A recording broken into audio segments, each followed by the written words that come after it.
Okay, what we're looking at are the images of the BE-200. What I've done is taken a few images of this aircraft, and so I know in the first video I covered the nose of the aircraft, but I'm not actually gonna, it was just still images, so we're actually gonna put this in video. And so basically what we've done here for the nose of the aircraft, this is an aerial view of the nose of the aircraft.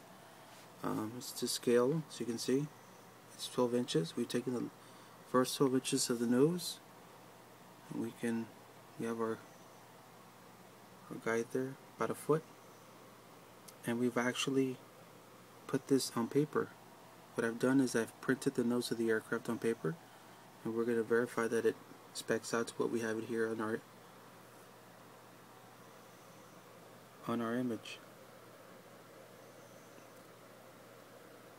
So let's take a look over here what we have on paper.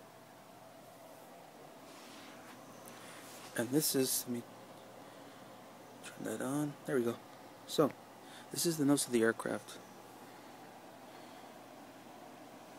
As you can see, I used about 4 sheets of paper, only because of the margins at the end of the sheet. But if we come grab this ruler here, measuring tape, you'll notice that if we see the end of the line right there, that wasn't supposed to happen. If we come back over here, it measures exactly at 12 inches. This paper moved on me a little bit, but you get the idea.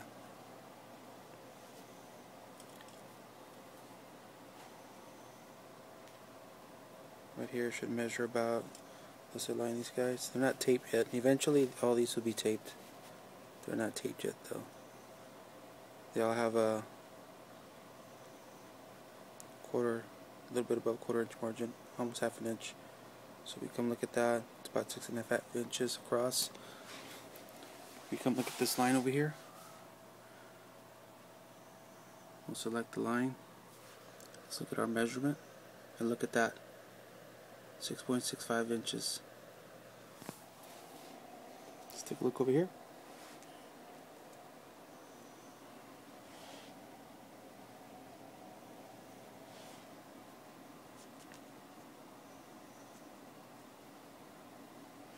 Right above 6.5.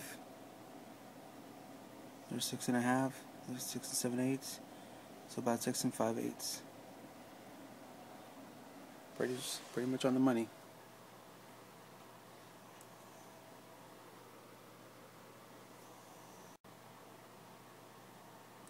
So here we have another image of the BE-200. This is actually the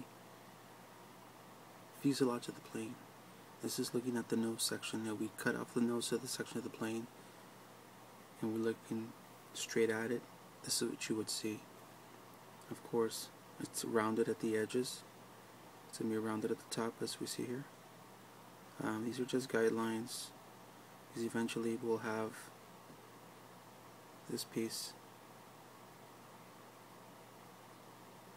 be like, and you gotta excuse my choppiness here. I'm working off a laptop this evening. But anyways, you get the idea. So what we can do is we can grab this piece, we can copy it, we can paste it, and what we'll do to that piece, we'll invert it so we can add it to the other side. So we can come up here,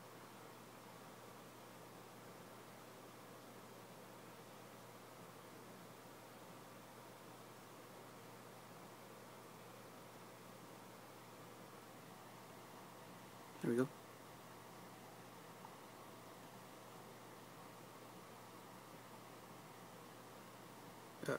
Went too far. Anyways, you get the picture. Voila, there we go. So, what we've done here is we've taken this top piece of the aircraft and we'll actually put it on paper. The widest part of the aircraft would be 11 inches long. So we were to select this line, and there it is. 11 inches.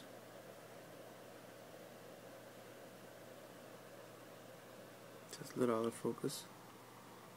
So I went ahead, printed the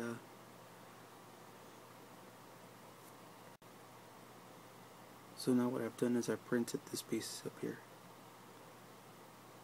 So let's take a look at it and see what we have on paper. This is that same section. What you see there's what we have up there. And if our measurements are on the money, this should measure 11 inches on the measuring tape.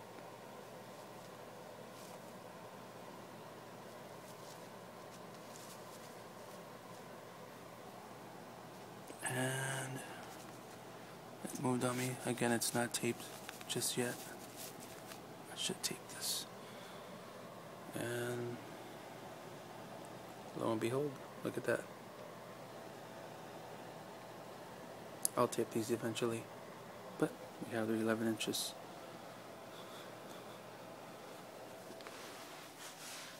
If we come back over here and we measure the center point,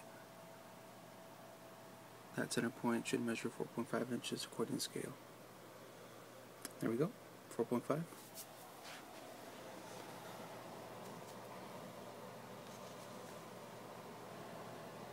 Voila, 4.5, just shy of 4.5. And that just could have been the alignment of the sheet of paper on the printer. But there you go.